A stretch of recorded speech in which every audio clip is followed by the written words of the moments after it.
Hello guys, myself Bhupen Lalwani and हमारा आज का interview is powered by CS and sons, the oldest leather ball manufacturer from मेमोरिटी। और आज हमारे इंटरव्यू में है मिस्टर राहुल दलाल।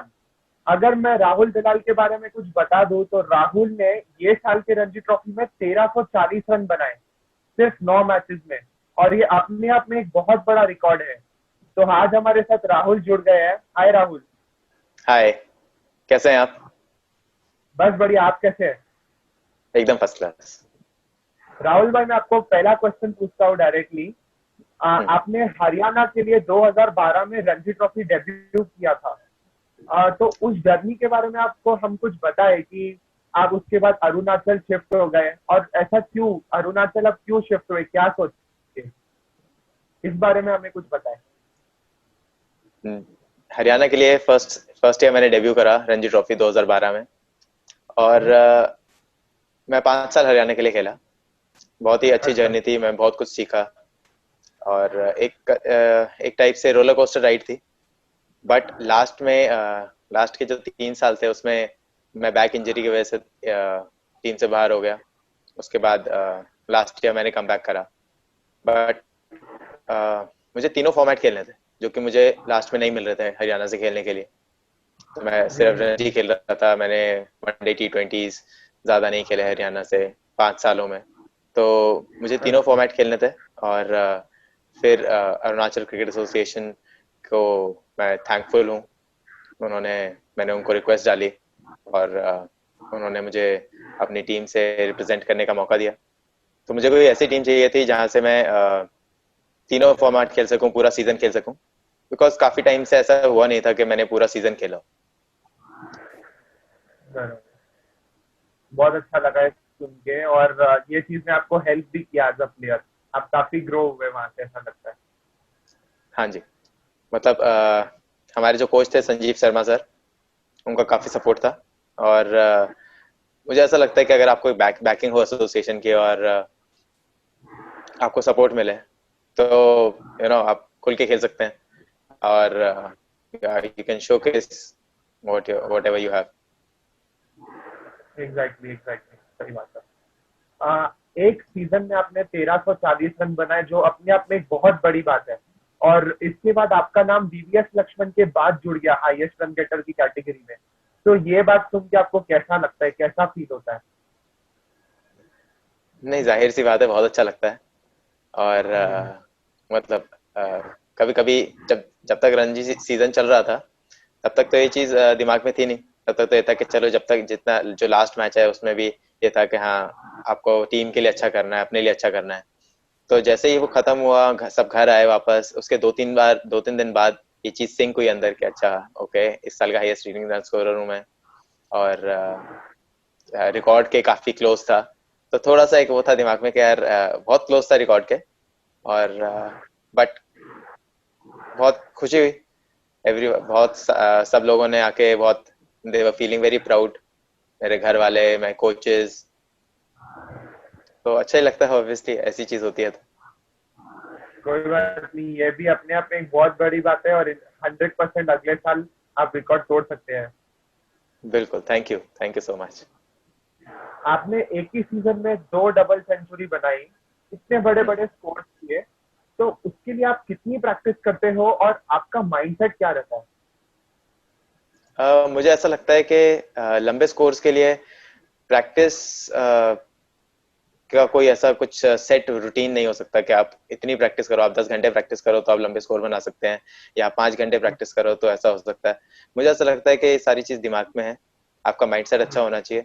और बचपन से जैसे ही मैंने क्रिकेट स्टार्ट करी थी तो मेरे कोच हैं मिस्टर विजय यादव सर। तो हमेशा से मुझे एक ही चीज कहते हैं कि तुम नॉट आउट आओ। तो वो चीज एग्जैक्टली। दिमाग में, हाँ, वो चीज वो कह के वो दिमाग में आ गई है कि अब नॉट आउट आना है। उससे क्या होता है, अगली इनिंग्स के लिए आप कॉन्फिडेंट रहते हैं बहुत, कि पूरी इनिंग में आपको कोई आउट नहीं कर पाए, तो आप नेक्स्ट इनिंग में जाते हैं तो जो कॉन्फिडेंस लेवल होता है वो बहुत हाई होता है। फिर मेरे मेंटर हैं और बड़े भाई की तरह हैं सुनील चौधरी सर। तो उनसे मेरी बात होती थी तो वो ये कहते थे कि कोई भी किसी भी एक बॉल पे आउट हो सकते हैं। मतलब कोई भी अच्छी बॉल पड़ सकती है बैट्समैन को। तो आप कैजुअल नहीं हो सकते कभी भी। तो जब आपका अच्छा चल रहा है तो आप उसे पूरा आगे तक लेके चलो, मतलब अपनी तरफ से कोई गलती ना करें। तो माइंड दिमाग में यही बात होती है कि जितना भी अच्छे रन बना लिए, 100 बना लिया, 150 बना लिया, तो यही होता है कि आप अपनी तरफ से गलती ना करें, और अगर अच्छी बॉल पड़ जाती है तो कोई दिक्कत नहीं। लेकिन इतनी लंबी स्कोर बनाने के लिए एक चीज जो सबसे इम्पोर्टेंट है, वो मुझे लगता है कि आपके फिटनेस लेवल्स हैं। क्योंकि कई बार क्या होता है, आप सेकंड इनिंग में बैटिंग करते हो, फर्स्ट इनिंग में आपने 150 ओवर फील्डिंग करी होती है, तो बॉडी ऑलरेडी ड्रेन्ड होती है, फिर आप जाते हैं बैटिंग करने, तो अगर आपकी फिटनेस अच्छी नहीं है तो फिर आप थक के आउट हो सकते हैं। जो ऐसा काफी टाइम होता है, आप थक जाते हैं, तो कंसंट्रेशन खराब हो जाती है, जजमेंट थोड़ी सी पुअर हो जाती है, तो उसकी वजह से चांसेस होते हैं कि आप कई बार आउट हो जाते हैं। बट इस चीज के लिए मैं, हमारे जो फिजियो और ट्रेनर थे अरुणाचल के, रुद्रा सर और राशिद सर, उनकी काफी उन्होंने बहुत हेल्प करा, और उनका काफी बड़ा रोल है इस चीज में। तो मुझे ऐसा लगता है कि आप की जो फिटनेस लेवल्स हैं वो बहुत इंपॉर्टेंट है। और आजकल तो आप देखते ही हैं कि विराट विराट कोहली ने सब कुछ फिटनेस के ऊपर इतना क्यों ध्यान देते हैं, इसीलिए, क्योंकि इसीलिए वो नंबर 1 है, क्योंकि वो फिटेस्ट प्लेयर है वो। एग्जैक्टली एग्जैक्टली, बहुत सही बात है। आपने ये साल 267 नॉट आउट बनाया था नागालैंड के अगेंस्ट, तो हम्म। हमें उस पारी के बारे में कुछ बताएं कि उस जर्नी के टाइम, उस पारी के टाइम आपका माइंडसेट कैसा था, विकेट कैसा था, हमें उस पारी के बारे में कुछ जानना है। नागालैंड के अगेंस्ट हमारा मैच था, नागालैंड में ही मैच था, और पहले इनिंग में वो 550 बना चुके थे। हम्म, तो हमारी बैटिंग आई, और तो इस दूसरे दिन की शाम को बैटिंग आई, तो हमारे फिर कुछ दिमाग में यही था कि अब 550 उन्होंने बनाए हैं, तो हमें जितना ज्यादा देर हम बैटिंग कर सकते हैं उतना इम्पोर्टेंट है हमारे लिए, जितना लंबा लेके जाएंगे। थोड़ी सी विकेट, थोड़ी सी घूम रही थी बॉल, और थोड़ा नीचे रह रहा था, तो फास्ट अच्छा बॉलर का भी बॉल नीचे रह रहा था थोड़ा, और ठीक ठाक टर्न हो रही थी दूसरे दिन में ही।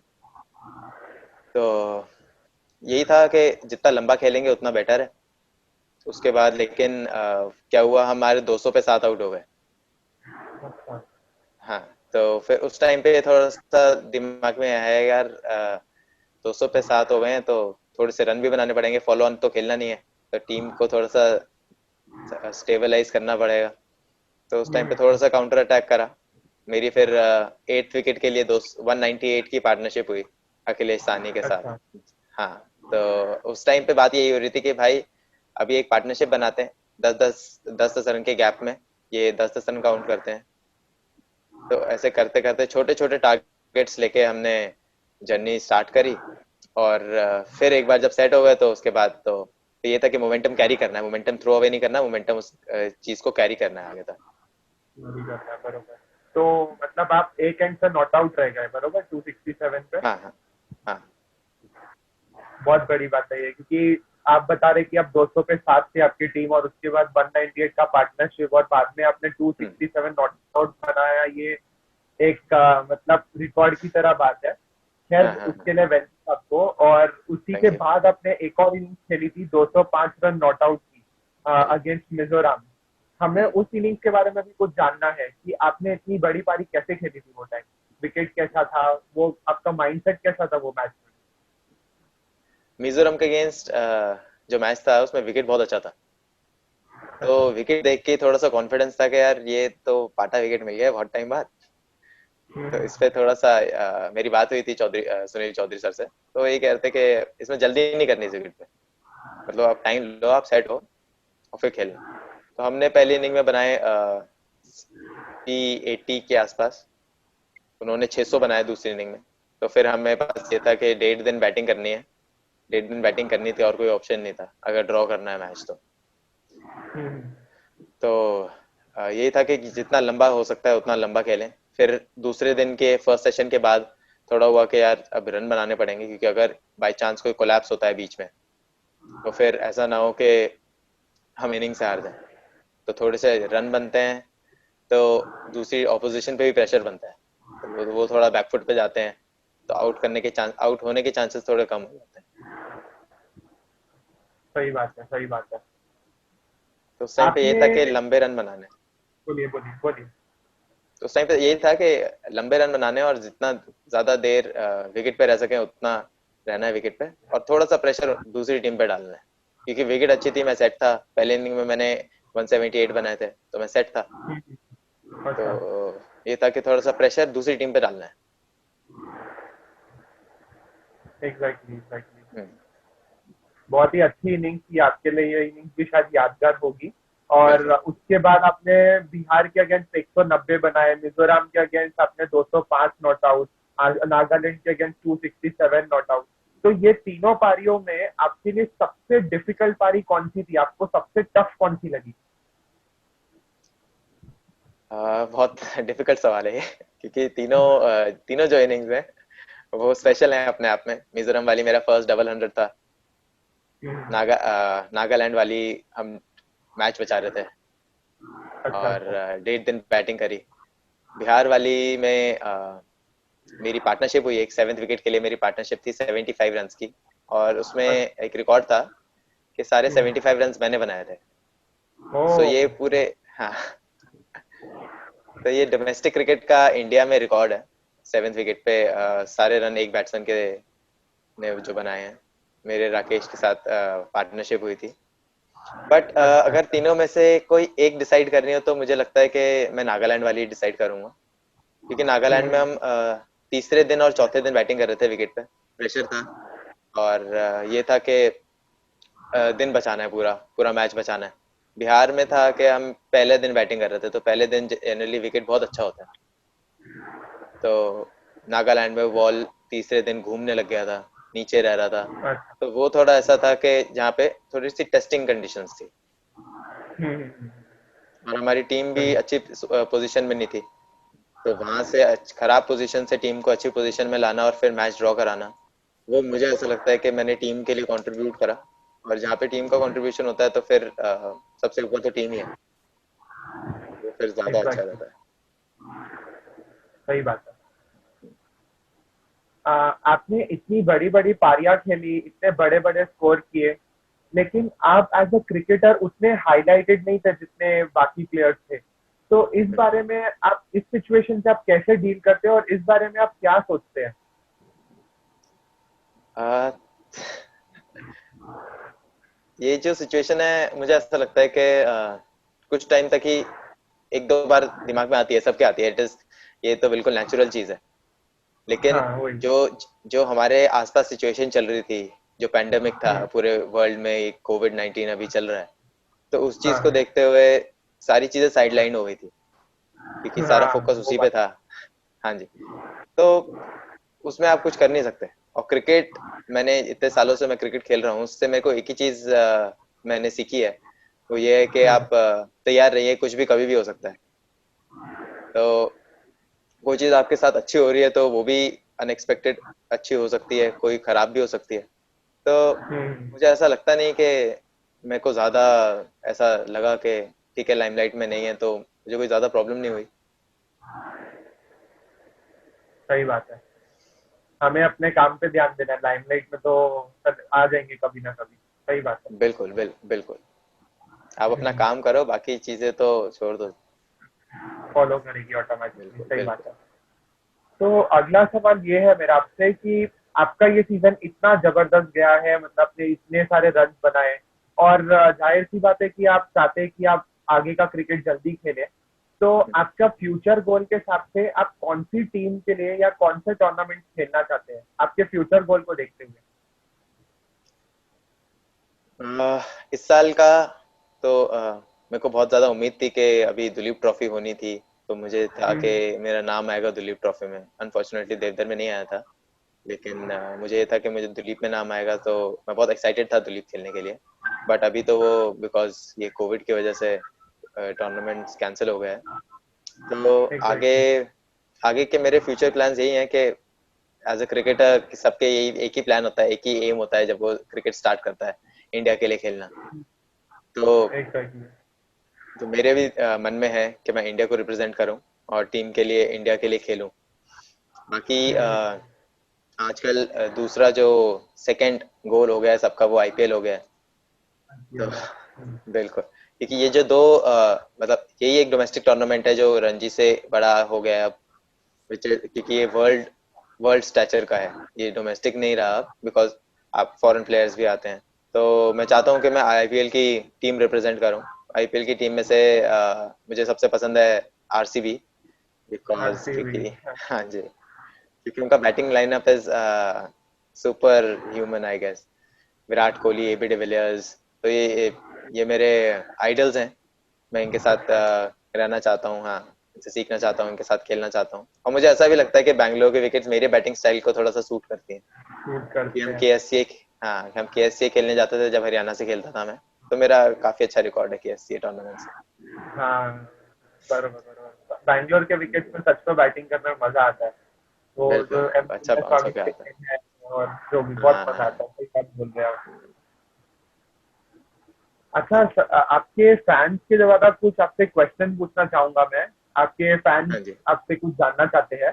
तो उनमें हम्म। पहला सवाल ये है कि रणजी में जब ये रणजी ट्रॉफी खेलते हैं, तो टीम की जीत एक तरफ और अपना पर्सनल परफॉर्मेंस एक तरफ, तो ये दोनों फैक्टर्स में आपके लिए सबसे ज्यादा इम्पोर्टेंट क्या है? आपका सीजन इतना अच्छा गया, तो उसके हिसाब से ये दोनों फैक्टर्स में आपके लिए सबसे ज्यादा इम्पोर्टेंट क्या है?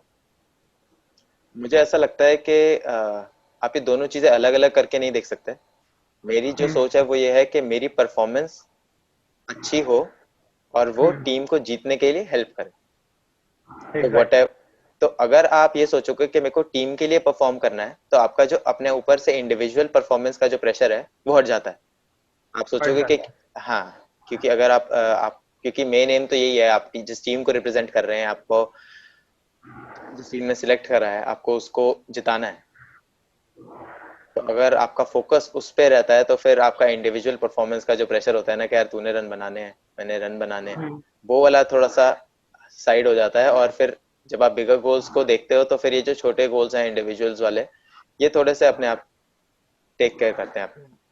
फुलफिल हो जाते हैं, बरोबर, सही हाँ बात है। हाँ ये क्वेश्चन मिस्टर आकाश ने पूछा था।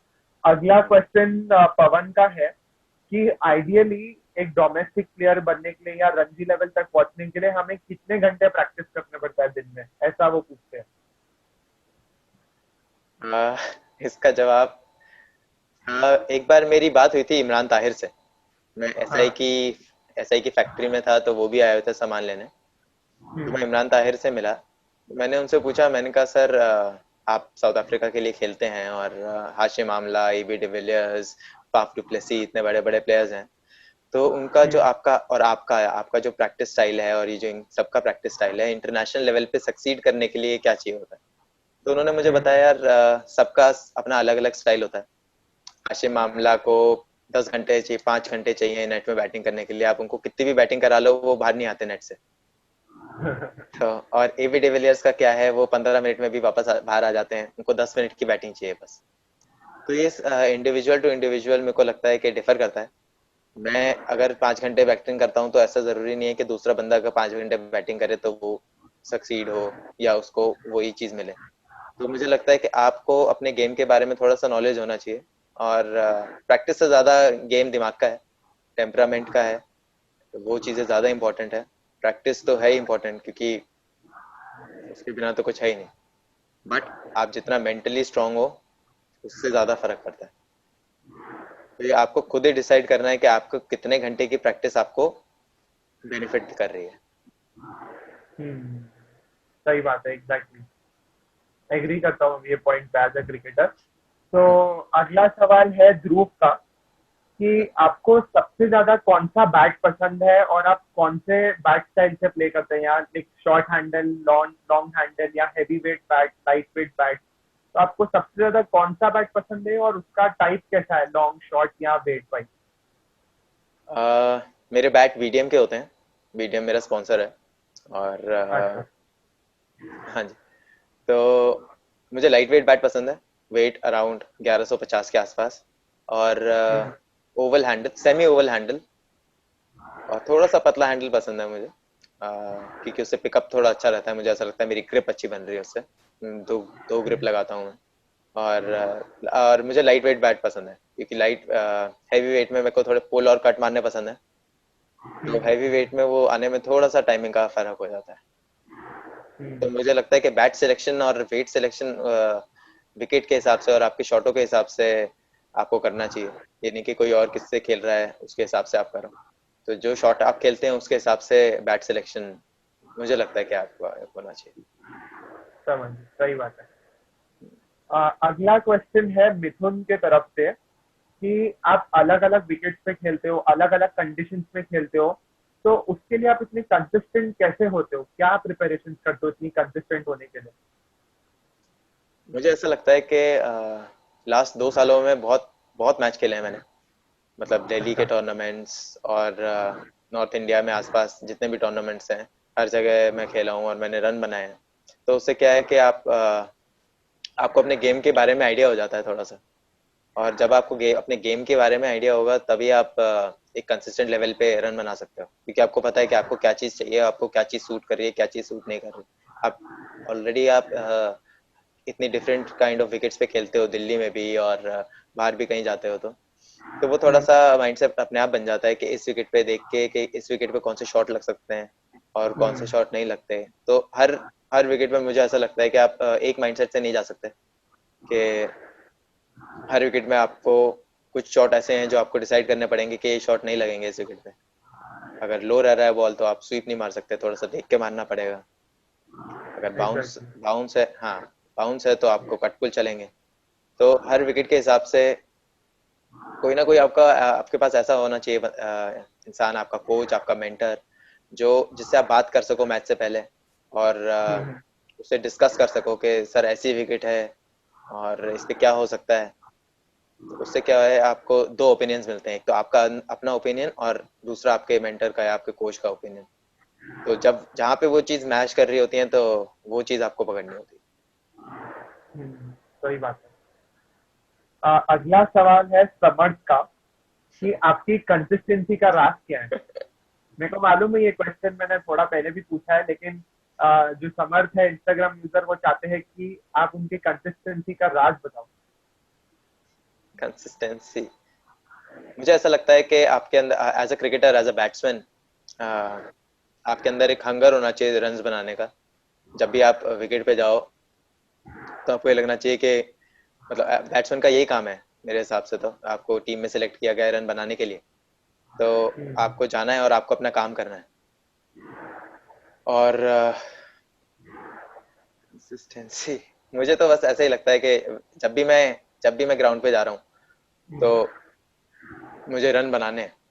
वो थोड़ा सा माइंडसेट मेरा ऐसा होता है कि मेरे को टीम के लिए अच्छा करना है। और बस आपको जो फीलिंग आती है जब आप रन बनाते हो, जब आप 100 बनाते हो अपनी टीम के लिए, वो जो फीलिंग है वो मुझे ड्राइव करती है, वो मुझे मोटिवेटेड रखती है। जब आप वापस सही ड्रेसिंग रूम बात में जाते हो, सब आपको अपलॉड करते हैं और आपको अंदर से जो खुशी मिलती है वो किसी और चीज में नहीं मिल सकती। है। सही बात है। तो राहुल भाई एक बात बताओ, आपके बहुत सारे फैंस है, युवा फैंस जो आपको अपना आइडल मानते हैं, तो उनको आप क्या संदेश देना चाहते हो अपने तरफ से?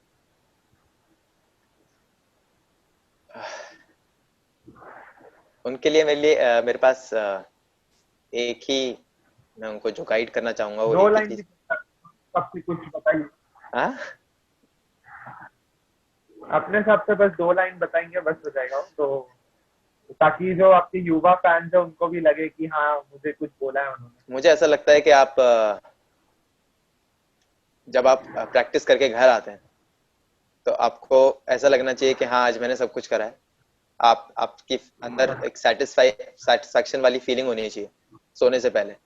अगर वो चीज आपके अंदर आ रही है, आप जब भी डेली प्रैक्टिस करके वापस आ रहे हो, तो मुझे लगता है कि आपका वो जो जो दिन है और जो आपने इतने सारे घंटे ग्राउंड पे बिताए हैं वो आपके सक्सेसफुल हैं।